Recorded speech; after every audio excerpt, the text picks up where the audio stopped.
one he reeled in. And he said, I can't compete with this. So we carried on fishing anyway. And then the boatman said, do you want to go back and do that drift again? And I said, what do you think? So back round we went, and I got my third fish. And then it was time to come back in. But it was funny because you're coming in and you see all these guys coming past that I would deem as, really good anglers. And they're saying, no fish, no fish. And I'm thinking, I've got 3. I'm in the prizes here. And I couldn't believe it to win it. Hello and welcome to the Ireland on the Fly podcast about the people and places of fly fishing in Ireland. This week we're joined by Julie Gerry, former winner of the World Cup on Mask, captain of the Irish ladies fly fishing team and now also youth officer with the Irish Trout Fly Fishers Association. Julie tells us how, despite the success of Irish fly fishing teams, it is still a struggle to get more youths and women into the sport, and how maybe we should be looking to copy the successful programme in Northern Ireland based on the Foyle River Catchment Outdoor Group, or FROG CIC as it's known. But first, Tom, the rain has been incessant, putting many anglers off. How has Carb been fishing? Yeah, incessant is a good word, and just like you could also say, just goddamn awful. So shit. Yeah, that's the word. That's the word. I couldn't find it. Oh, it's been atrocious, the weather. I've been out boating a fair bit, and funny, if you get anyway good conditions, Dara, you get good fishing, particularly on Carb. Even to wets earlier on before the duck fly was up. We had a cracking day. There was 3 boats of us out, lads down from Trim, and the second day they were out with cracking wet fly fishing, just fishing traditionals. Really good stuff. And then the duck fly started to hatch around paddies, and looking great, and popping up, seeing gulls moving, fish taken. And if you get the conditions, you'll nail them. You'll be out some days, and the duck fly are trying to hatch, right? And the next thing, this just spell comes, and they go, Jesus Christ, lads, forget it. Like, put it on hold. We're not coming out. And they stop. But you get any bit of nature at all, and they will come up and fish are moving. I don't know, is it the same for you? But down here in Tip, it's like the sun comes out briefly, and then the showers come back.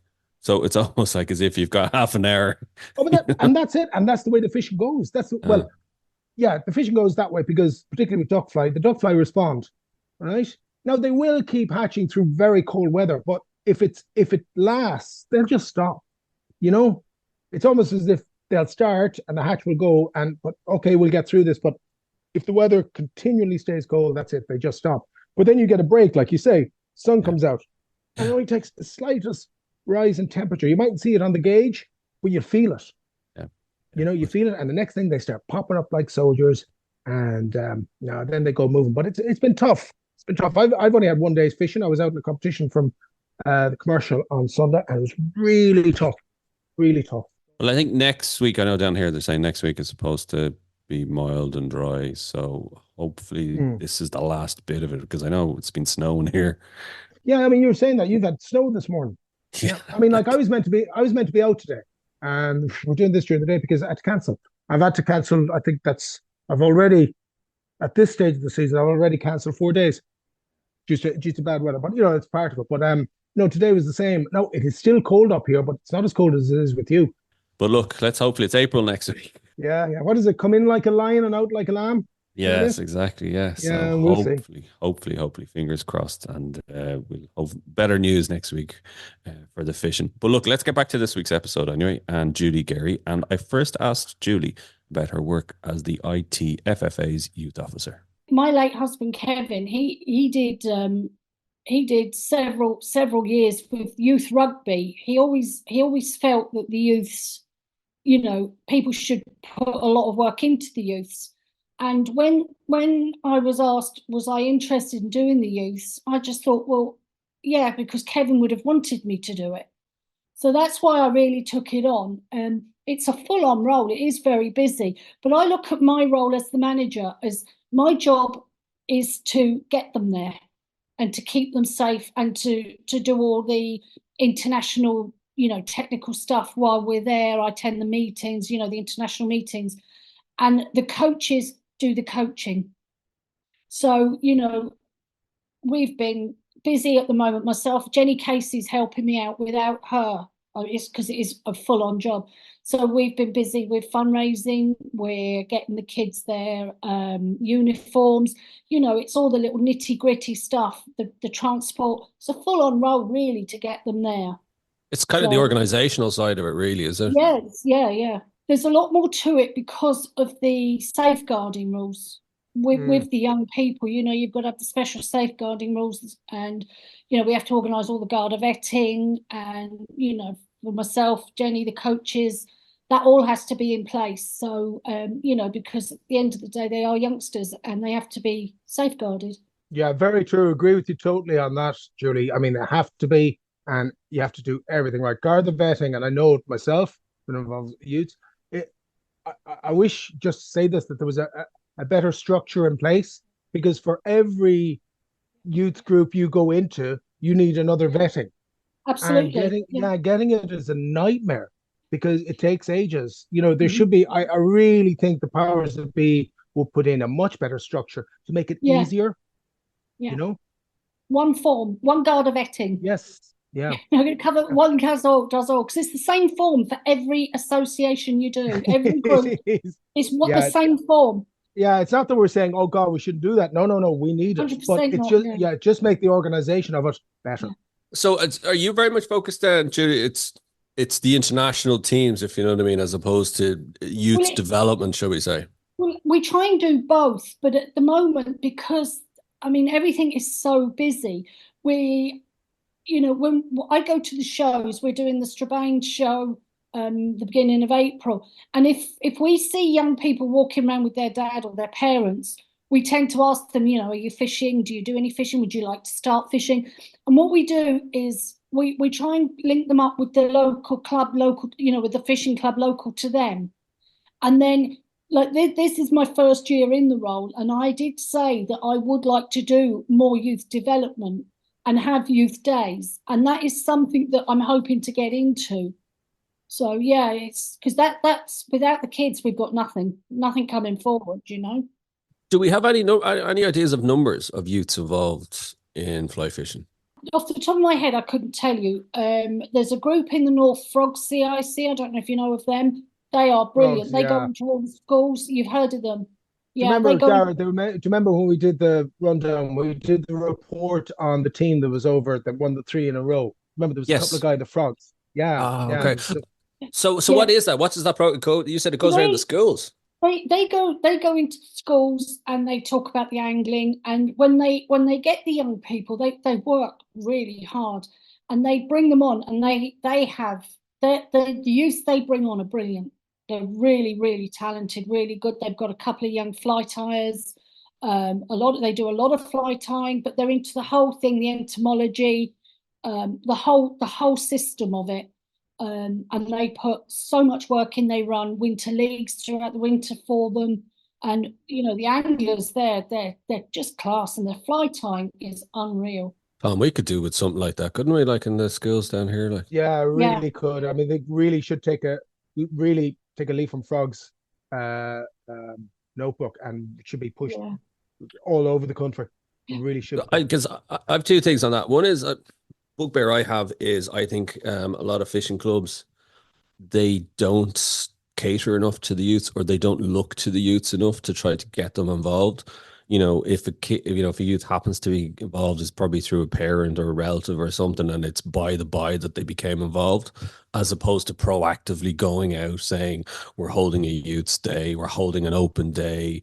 Like, we're in the middle of the Easter holidays here. We've started the Easter holidays, 2 weeks Easter holidays. The kids are going to, there's taekwondo camps, there's GA camps, there's soccer camps, and it's the same with the summer. And I look at it going, isn't there like 2-day or a 1-day, fishing day? You know what I mean? And it doesn't have to be fly fishing per se. It could just be, introduction to the water, introduction to fishing, whatever. I just think there's such untapped potential there, and we're not seeing kind of proactive measures to do anything about it. We used to do it when I worked in Maynooth fishery. It's gone now as a trout fishery, but we used to do summer camps, and it was. Did you, Julie? Yeah. Yeah. It was crazy busy. Yeah. Crazy busy. I think sometimes the mums didn't have anyone else to look after the kids, and they used to drop them down. but like we were happy to take them. But that was all before the Garda vetting came in and the child protection. And I think that a lot of it is what's stopping clubs at the moment, because you have to have a designated youth officer in your club. I think it's an easy cop out. I personally, because I look at like there's STEM clubs, there's Lego clubs, there's like, you know, coding clubs, like even and like camps now are every parent does them. Like, because it's just the thing, because that's the way it is. Kids don't go out and just play anymore. It's all organized play. And again, we've spoken about this on the podcast before. It's all organized. So when the holidays come, the parents are just mad booking every single week where they can, kind of, because that's the childcare for those weeks. Yeah. And like, I just look at it and go, like, where is it? Like, and I don't even see it like, I look at it from the point of view of you've coding or you've technology or you've STEM or you've sport, that fishing should just be like a kind of an entrance into nature. You know what I mean? In terms of just introducing them to the river and the water side and all that kind of stuff. And look, I hear what you're saying, Julie, in terms of, I know there's hurdles to it. And I'm sure insurance probably is another massive issue, bringing kids near water and all that kind of stuff. It must be difficult. But I'd even love to see, like, you know, I see it in the schools, the primary schools, my kids in primary school, you know, there's a river near them. I'd love for them to be brought down to the river. And it's a tiny little river. And, you know, with there's little trout in it, like the kids pass by this river, you know, 4 times a day, back and forth, twice a day. And how many of them actually are aware of what's in that river, how important the river is, you know, and it's just that kind of aware. I think we're just missing this awareness kind of link. Like they do a program on Food Dudes about healthy eating. You know, why are they doing something on the healthy environment? Okay, I know they do the environment, but what's actually in their locality? That's what I'd love to see. Sorry, rant over. No, I think that's what the frogs do. That's the sort of thing the frogs do. You know, they do that. And you know, I did briefly talk to the guys last year about doing what they do down here. And you know, there was talk, and we did mean to proceed with it further. And maybe like I'll be seeing them in a couple of weeks, so maybe that's something we can touch on again to see what we can do. But you know, time is a big hurdle as well. You know, it's everybody works, or most people have to work, and you know, I'm giving up so many weeks as it is to fishing, and I'd be happy to do it. Don't get me wrong. I'm not saying I wouldn't do it, but I'm just thinking, how can I fit into doing a summer camp, or you know? No, I think that's a lot of the problem down here. People just haven't got the time. You're right, Julie. A lot of people, a lot of clubs, you're relying on voluntary time. I'm going to take the GA model, right? It's like, so in my locality, it's a very small GA club, but it's the diehards that run it, right? And especially in hurling terms, like they're absolute diehards when it comes to hurling. You know, it's a religion. And it's those one or two, and I'm sure it's in every club, it's those one or two that drive the club, who put in so many, it's like a job nearly, like, you know, in terms of they are always on the pitches, they're always doing this. And it takes those one or two to drive it on. But then you get to maybe the bigger clubs, say in Dublin, where they have the resources, so they can have funding in place. They have coaches that come in and do all this kind of stuff. And I totally agree with you. It's, like, you know, I see the parents that are involved, like I help out. I'm not stupid enough to put my hand up and go, I'll be the main man, because I know what it takes and what it's involved. I'll go, I'm here to help, but you know, I'll let you run the show. Like, but it's time is another issue, and I know it's how can we need those kind of diehard people to go, I don't care what it takes, I'm going to do it. You know. So look, hopefully, we'll see how things develop, and try and find a few more diehard. Look at it there, what you're saying there, Julie. There seems to be a bit of a template there with the frogs. Do you know? There seems to be, you know, I mean, maybe this is the route we should follow, and look at what they're doing, you know? If there was funding there. They get funding, don't they? Or do they? I believe they do. I'm not, don't quote me on it. I'm not 100% sure. Yeah, fair enough. They'd have to, wouldn't they? Yeah, especially if they're going into schools. Well, Julie, we're going to follow up with you every 6 months to see how you're doing. Yeah, thanks. You're not busy. But you mentioned there, actually, Julie, in terms of, you know, you're giving up fishing weeks. And that was one of the questions I was going to ask you, like how much, when you're, you know, your role as the youth officer, it does take away, it's one of the questions I always say to fly tires, you're doing this so much, do you lose out the fishing? And is it the same for you, obviously? Yeah, well, yeah, because we're going to Strabane for I think it's the 5th and 6th of April. There's a show there. We're doing the Adair Spring show in May. Then I'm away with them for the week. And then we've got the youth qualifier on the 13th of April. And then we have another one later on in September. That gets the team to qualify for the team for next year. So you have to work. It's constant. It's flat out. It's a full on role. But don't get me wrong. I love doing it. The kids are great. The parents are brilliant. The guys nicknamed them all the Smothers last year, and it stuck. And I mean, they loved it too. And but they are the Smothers. Yeah, they're a really good bunch of people. And so it makes it a lot easier. And if you ask for something, if you need information from them, you get it.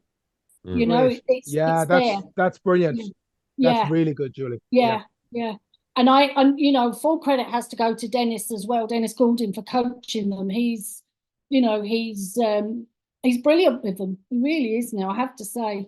But it does take up a lot of time. And I'm fortunate that I worked only 3 days a week, because I think if I worked full time with everything else I'm doing, I just wouldn't have the time to do it all. Is it a year-long role, or how does it work? I think until somebody else wants to do it, or until I say that. I don't know. So you're going to be there for a long time. You've really sold it. You're selling really well there, Julie. Yeah. No, they are good. They're really good. And having a nice bunch of lads, there's no hassle on the team, and they do as they're told, and they do as they're asked. I wouldn't say they do as they're told. They do as they're asked, and they're really good. It makes it so much easier, and they're a bit of crack as well. They're young people. You have a bit of crack with them. So yeah, it's good. And I go out on the boats. I boat them. Last year I went to Wales with them, and I took them out on practice days, and crack was good. Yeah, I enjoyed it. Now I have to say. I'll touch on your fly fishing in a second. I just want to ask you, like in terms of the youths, we spoke to Alva and Rebecca, yeah. And it was brilliant to see them, the coming through and hopefully acting as role models as well. Are you seeing it opening more? It's not as male dominated at the underage level, at the youth level. We did have 2 girls that one qualified, one was the first reserve this year. But unfortunately, the week clashed with other things they had on. And I know one of the other things they had on was booked and paid for.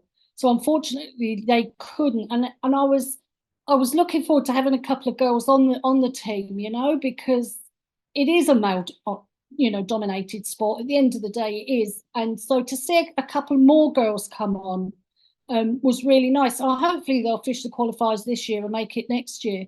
But there aren't many girls coming through at all. So hopefully we might get a few youngsters come through with the next qualifiers. Have the barriers broken down though, do you think, even for kind of adults, for women to get involved? I think so, yeah. I think so. I think, wherever you go now, there's always 1 or 2 women at the competitions or more. And, we seem to be, making our presence known a bit more now, which is really important. So I think we're getting out there. How do you encourage the girls to do it?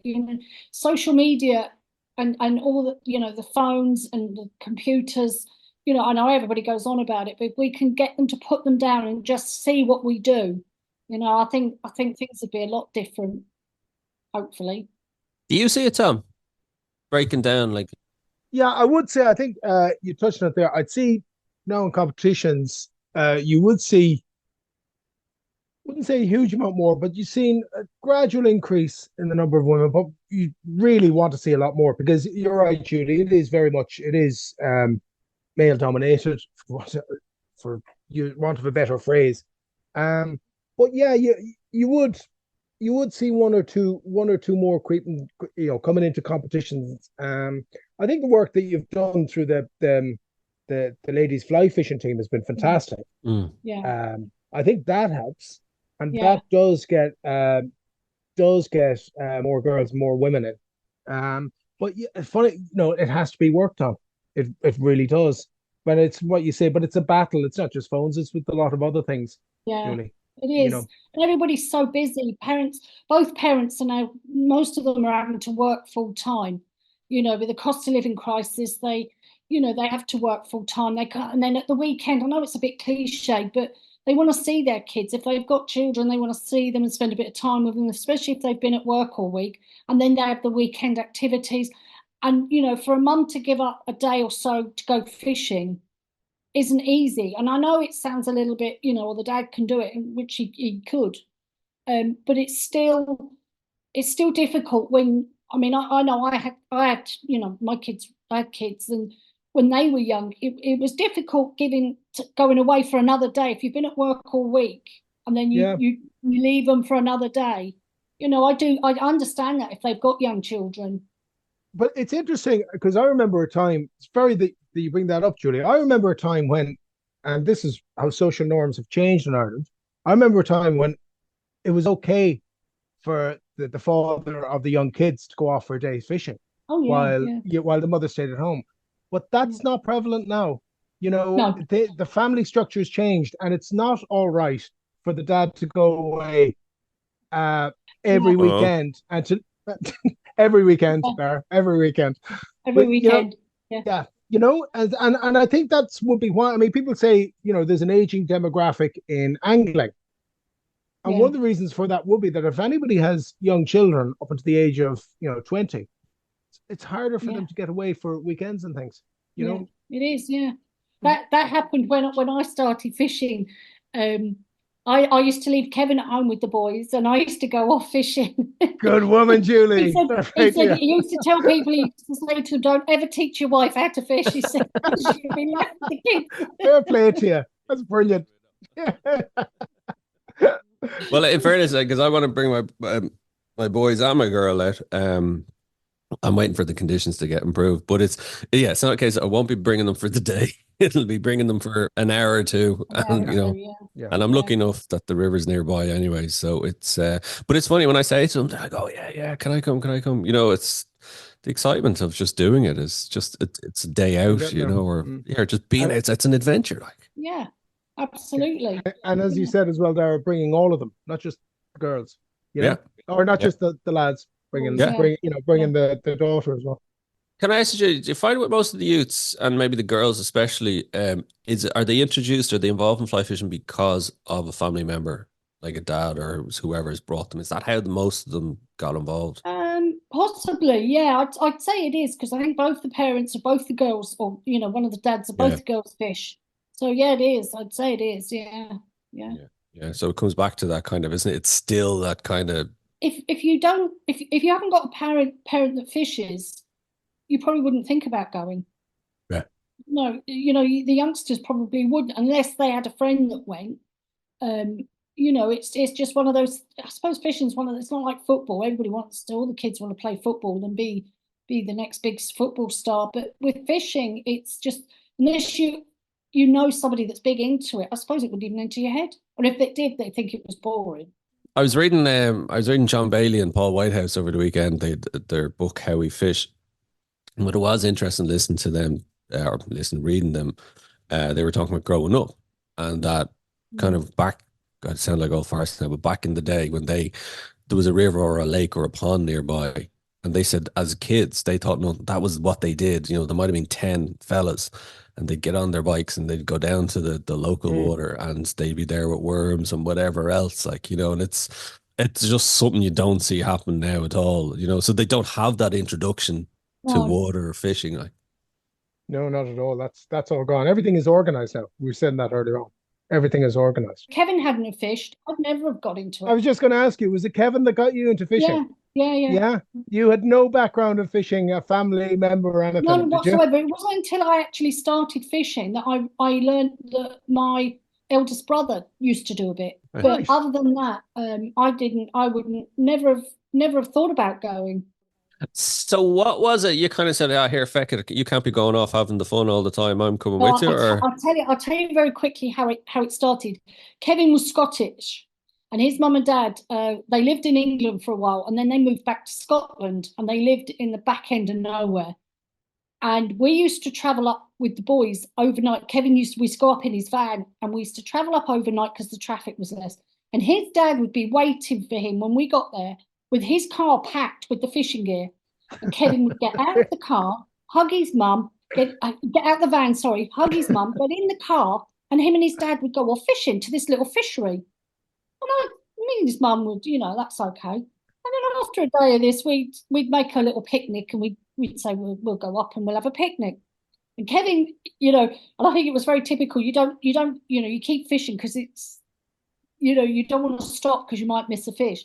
So I used to go up and he'd let me bring flies in. He'd cast them out and I'd bring the flies in. And then it progressed that during the day, we'd go off on day trips with the boys, with the kids.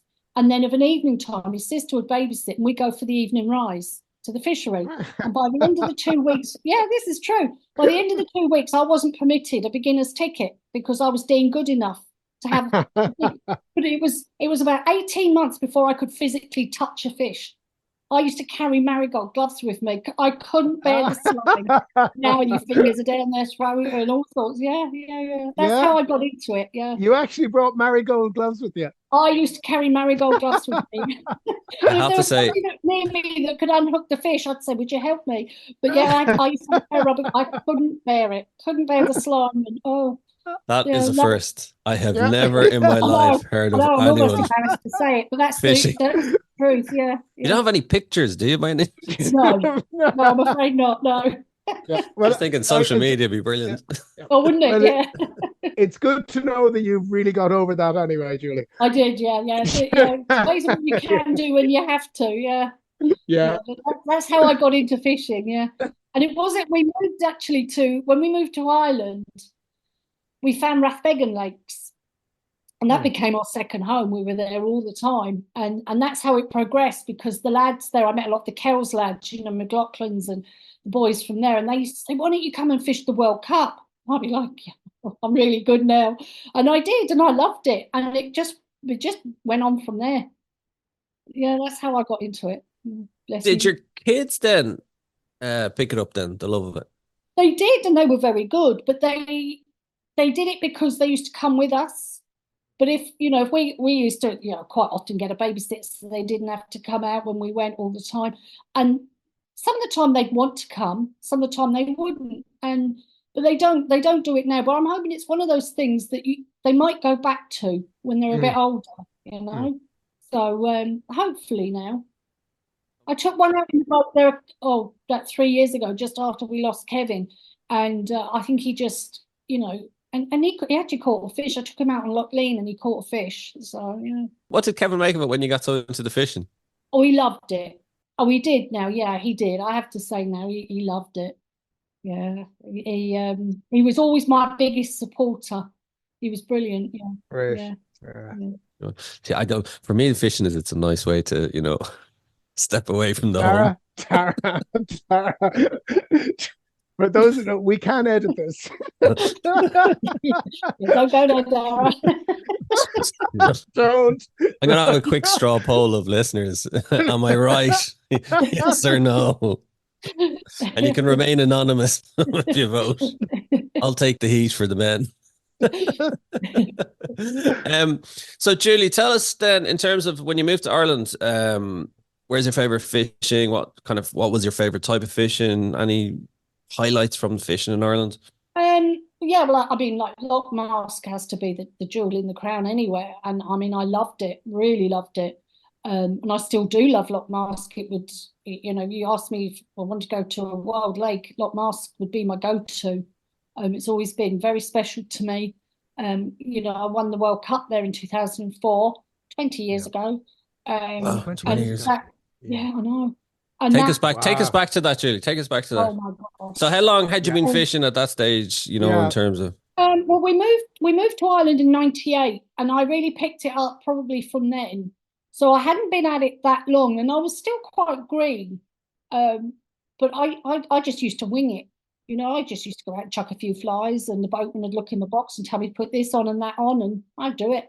But you know, we went out. I fished the World Cup this year, and on the qualifying, just before the qualifying day, day or two before, the youths were fishing Loch Con for their international. So Kevin and I went down on the Wednesday or Thursday to see them out, and I was talking to a Scottish fella. He was their fly tyer, and he gave me a fly.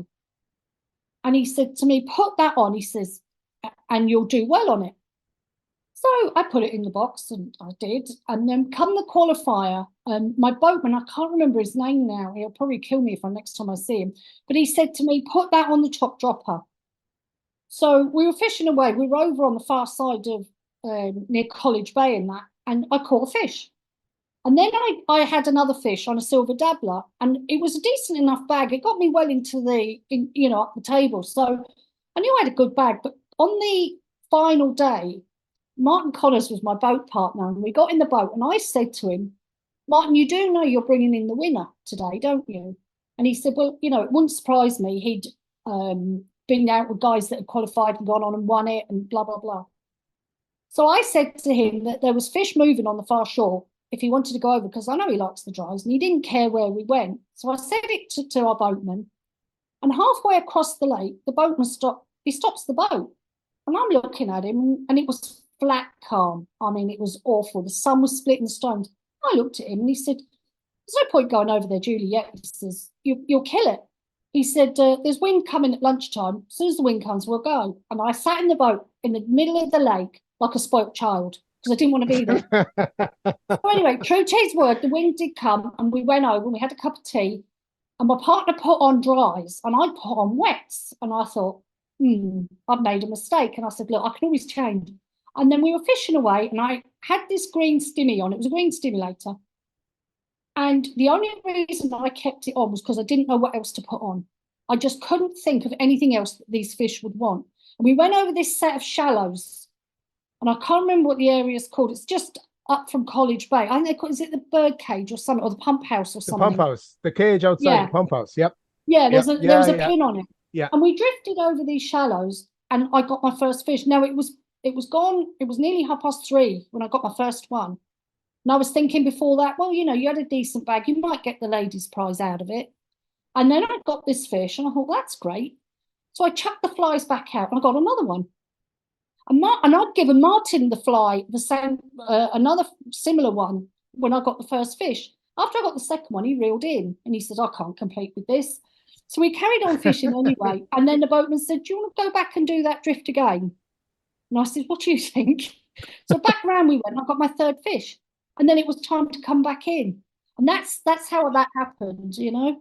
But it was funny, because you're coming in and you see all these guys coming past that I would deem as, you know, really good anglers, and they're saying, no fish, no fish. And I'm thinking, I've got 3. You know, I'm in the prizes here. And I couldn't believe it to win it. I remember being on the shoreline and hearing, Julie Gerry has 3. She has 3. But, you know, when I took the fish up, I was one of the first to hang the fish up. And when I come back, Kevin said to me, whose fish did you just hang up? I said, well, they were mine. He said, you're serious? This is your fish. Yeah, he couldn't believe it either. Were you the first female winner? Yeah. Wow. Yeah. And the only ones today. The only one to date. The only one to date. Wow. It's been going since 1952. So yeah, that is some achievement. That was fantastic. It really, really was. It was brilliant. Phenomenal year I had that year, because I won a second boat just after it, because they had the development competition later. Right. You're right. And I won that one as well. Yeah. So how much were you fishing at that stage, Julie, like in terms of? Oh God, if I wasn't working, I was fishing. Every weekend without fail, I would be somewhere. Every weekend, at least one day of the weekend, I'd be somewhere. Yeah. Mainly Mask, actually. Mainly Loch Mask, actually. Yeah, that's right. Yeah. But yeah, it was. We were always fishing somewhere. Even in the winter, there'd be winter leagues on, and on. You know, there was Courtlock and all over the place. I would be somewhere. So was it always lakes or still waters you were always attracted to in terms of the fishing?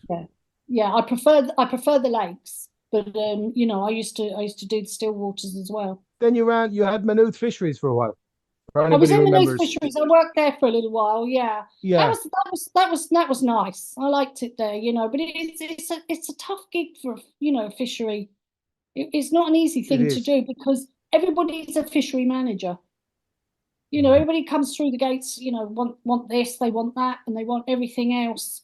And it was, you know, it was difficult. But I met some really lovely people. Now I have to Hmm. say, and friends for life. Some of them, yeah. But there's only a handful now of the fisheries It's around, isn't there? all the ones around Dublin are gone, Mm. aren't they? Yeah, All the ones in the greater Dublin area, like Rathbegan is gone. I think yeah, Rathcon is gone, and your Maynooth is gone. yeah. And Hmm. Courtlock, that was always good. Courtlock as well. Yeah. So yeah, it shows you, I suppose, the Yeah, sign the demand is times. waning. Yeah. Yeah, yeah, Hmm. that's it exactly, Julie.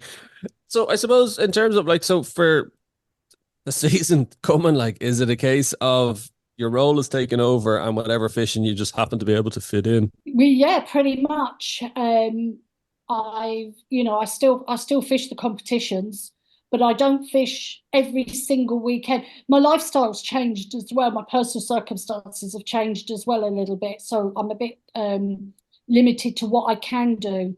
So with the house and stuff. So, but no, I can do most of the big competitions that I always did. Mm. So, and I'm thankful for that. And that, you know, in a couple of years' time, I won't have the commitments at the house and I'll just be able to get in my little trusty old camper van and go off wherever I want then, you know? So, What actually was it about the competition scene that attracted you? Was it the kind of camaraderie, the coming together yeah, of it was. I anglers? don't take them too seriously Hmm. either. You know, I don't get overexcited about them, but I like the crack of it, the fact, you know, the talking on the shore and meeting people that you won't see from one year to the next unless you're at the same competition. And I'm always saying this, and I know sometimes people can run competitions down, but there is a huge social aspect to it. Yeah, 100%. Yeah. Yeah, Oh, very much so socially. Yeah, and you know, you look forward to seeing these people. you do. Yeah, you You know, really do. because And you as know, you oh, say, so and so is going to be there. I haven't seen them in a yeah, while. It's interesting. Like, I think a lot of people are intimidated by the idea of, you know, putting themselves forward for competition or taking part in a competition. But I love how you describe even winning the World Cup, where you're like, you know, you were very open to go, well, I only just had the green stimulator because I didn't know what else to go for. You know, you were very kind of very self-deprecating, like. Well, yeah, it was true. I was thinking, what else can I try? And I just didn't know what else to put on. That's why it stayed on. And it caught me a fish the day before, which was, you know, another.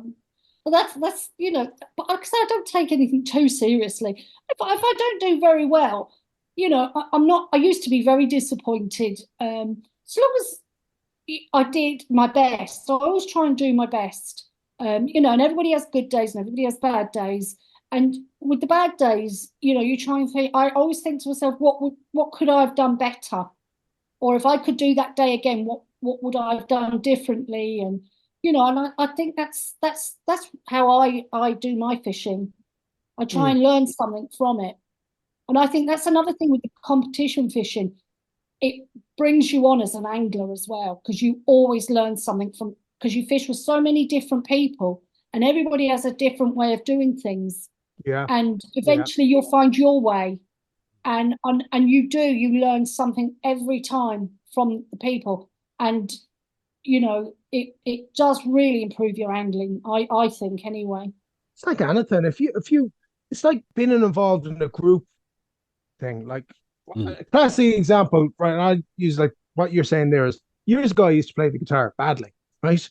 But remember I was living in a house where there was another guy who played the guitar and I used to play with him. And I learned so many things off him Yeah. just by sitting down beside him. And I used to watch him, like he was way better than me, way better than me. And I used to watch what he was doing, and I learned from that. And you know, it's true. You take that scenario and put it into fishing, and you know, like anybody starting off, you know, if you go into a competition and you're with somebody like who's, should we say, an accomplished fisherman, and you can watch them and say, God, look at the way they're doing that. Yeah. They're doing it that bit different, and yeah, you learn from it. Yeah, it's true. It's very true. Mm. I heard a great phrase over the weekend. If you're not winning, you're learning. Yeah, Yeah, yeah, absolutely. That's very it, exactly. good. Yeah. Yeah. I told my kids that, so they were like, "All right, Okay. shut up." Thanks, Dad. Yeah, yeah. Julie, tell us a bit about the Irish ladies, the fly fishing team, and how they're getting on, and the kind of success and involvement in it. We had our first trial for next year's team yesterday. That was on a very cold Loch Lean. Ooh. It got cold in the afternoon. Yeah. But I mean that's a very special little place as well. I think it's it is, just yeah. fabulous there, Gem. and being just up the road from me is just a bonus. But no, that's going okay. We're off to Linbrennig in the end of May. I'm the captain, and they asked me would I coach them this year as well. So myself and the manager Kev Dinning, we're going to coach the team between us. And I'm looking forward to that. I've not done any coaching, not Right. as a coach. And I'm looking forward to that. They're a nice bunch of women, and we should do well. I'm hoping we'll do well. We've got a lot of people that know a lot of stuff, like Kevin knows a lot of people, and we can get advice and help off of them, and we're all sitting there busily doing our researching and Brennig at the end of May. yeah. Yeah, right. In Wales, yeah. I'm looking forward to it. I haven't fished Brennig That in a should be long good. time now. Yeah. Yeah. It's a lovely place. I love fishing it. Yeah. I just wonder, will there be top of the water action at that stage? I suppose it depends on the weather. Yeah, it does, I suppose. Yeah. You can, that's what we keep saying, you can only fish the conditions. That's We it. won't Yeah. know the conditions till we get there. I'll tell you there. Yeah. But we're preparing for everything, Yeah. So, that's where the coaching comes in. Yeah. Yeah. So yeah. No, we're going through the motions, and we're trying to teach them all sorts of different stuff, even the dreaded bun, we're going to learn. Yeah. Love it or hate No. it. Oh, it's so divisive. Yes, but look, you do what you got to do. Yeah. But so the trial went well yesterday. We had a new lady. She came along. She came from one of the training days that they do with the ladies. Great. Yeah, they do a few. Brilliant. There's one on the 6th of July for beginners, and they have other introductory days. And Loch Rowan are doing a ladies' weekend as well, actually. Oh, are they? Great. Yeah, so there's a lot of effort going on. Yeah, Loch Rowan, for anybody who's interested, listening, is up in County Leitrim. Yes. Yeah. I have to say, actually, they're very proactive. You see them, on Instagram, like you said, running those days, really encouraging, trying to get people involved, and obviously working. They're getting people in. We do. The ladies that go to the training days, they love it. They really like it, and we often get one or two from them. We had a new lady fish with us yesterday, and I think she came from the training days. So if you get one from it, it's a bonus. Yeah, it's a win. So absolutely. So the more training days we do, we're hoping to get more women in. So and I think as well, like as you said, we're very proactive, especially on social media. And if you can see a few women say, I'd like to give that a try, because people assume it's fly fishing. They go, how could you do that all day? Do you not get bored? I said, bored? No. My heart rate was spiking yesterday playing this squeaking fish for 10 minutes. Oh, I said, no, I wasn't. I was far from bored. Did you land them? Oh, I did. Oh. Great fish. Brilliant fish. Yeah. And actually, Julie, did you find out of the women that come to the training days, what's the reason or interest in wanting to get involved? I think they see it advertised, and they may know somebody that's done it, but they see it advertised and they think, you know what, that sounds like something nice, something I'd like to do. Yeah, to be outside and to meet other women and meet other people. And I just think that it's something completely different. And I think when they do it, they're surprised at how interesting and exciting it can be. And I think that's the thing people need to learn, that it is, everybody, you say it, the tug is the drug. And really, as soon as they feel that tug on that line, you can see them go, oh, you know, everybody does it. And, you know, that's brilliant. And I think if people, that misconception that fishing is boring, you sit there all day. And, you know, I think if we could overcome that and say to people, you know, come out and try it, at least try it. And then if you think it's boring, fine. Yeah. Yeah. Very true. Yeah. Yeah, exactly. Well, Julie, it's been brilliant chatting to you in terms of, like, you've given so much to the sport over here, from the youths, the ladies, the World Cup, the competitions. I'm sure there's another committee we'll find you that you can get involved in. They have. Another match. Just if you've any more spare hours there. But before we let you go, Julie, we ask everybody this. Could you tell us what was your most memorable fish on the fly? And I'm guessing, was it to do with Mask in the World Cup? Third fish. It was to do with Mask, but it wasn't the World Cup. Oh, okay. I actually had two memorable fish. One's a trout, the other's a pike. Okay, well, we'll take both. Yeah, I'll tell you about the trout. It was the second competition, the development competition. And it was a 2-day competition. And I'd had a bumper day on the first day. I had 6 trout. And it was just brilliant. It was just one of those days you could do no wrong. And I was in the lead going into the second day, but there was a guy or somebody very close to me, and I knew I needed a fish on the second day to win the second boat. But I was thinking, well, I'll be happy with second place. I think second place was €1,000, and I was going on holiday with my friend. And I was thinking €1,000 would be really handy. The boat would be great, you know. So I went out, and it was flat calm. And I can't remember where we were fishing, but there were rocks.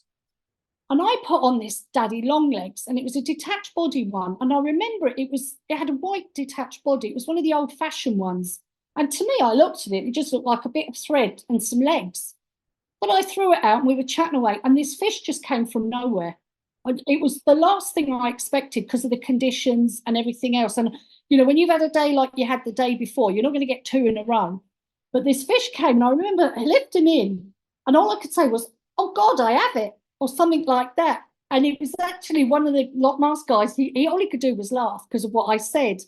But that actually won me the second boat. And that fish always stays in my mind because of this tatty old fly that I didn't think any self-respecting fish, let alone a wild brown trout, was going to take. The fish was about 1.5 pounds. It was nothing massive, but it was just the whole, you know, the fact it was flat calm, and I didn't really like the fly, but I put it on anyway. You know, because the conditions dictated I had to put something dry on.